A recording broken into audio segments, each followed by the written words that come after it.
Tidak perlu bidang tanah yang besar, cukup dengan kawasan kecil dan modal serendah RM5,000 anda boleh ceburi penternakan arnab.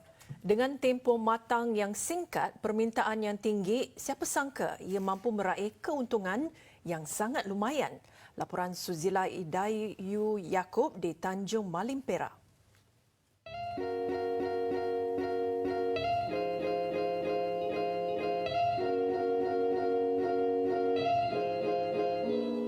Kru kami ke Sungai Dara Tanjung Malim Perak. Di sini kami dekati Amir Sarifuddin Mahmud, seorang pemilik restoran yang kini menceburi penternakan arnab baka New Zealand White. Beliau yang turut miliki pelbagai ternakan dan tanaman mengakui penternakan arnab adalah yang paling mudah dan menguntungkan. Ini kerana haiwan itu senang membiak dan kurang berpenyakit. Seekor arnab betina induk boleh membiak antara 5 dan 8 ekor anak arnab dan mencecah berat 2 kilogram dalam tempoh hanya 90 hari. Seekor arnab pula mampu menghasilkan antara 1.2 hingga 1.4 kilogram seekor daging.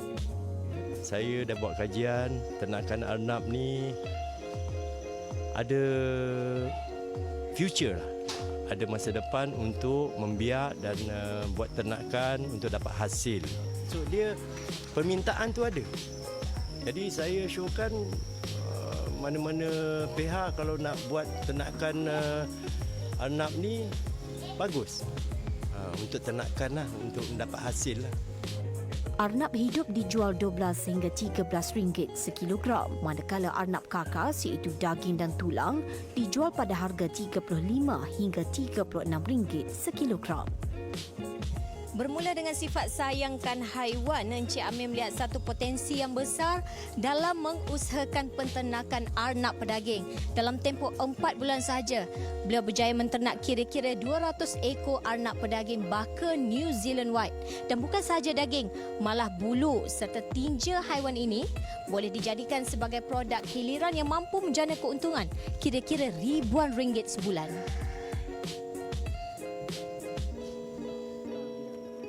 Mendepani cabaran industri penternakan, Koperasi Arnab Pedaging antara orang tengah dalam membantu usahawan yang berminat. Koperasi bertindak membeli dan menjual arnab pedaging untuk dipasarkan dalam bentuk pukal. Untuk menaikkan seramai mungkin peternak dan selepas itu akan berkembang jadi usahawan. So ini adalah antara inisiatif kami. So maknanya mungkin contoh sebagai seorang lepasan graduan, mungkin hanya perlukan bermodal mungkin RM5,000. So dengan RM5 dia dah boleh ada dia punya starter kit. So dengan starter kit ni dia boleh kembangkan dia punya peternakan anak sampailah kepada level semi commercial. Pihaknya mensasar penghasilan daging arnab sehingga 100 tan metrik sebulan. Laporan siri kedua esok melihat potensi besar produk hiliran daging arnab termasuk sate, daging perap di pasaran tempatan. Susila Idayu Yaakob, TV3, Tanjung Malim.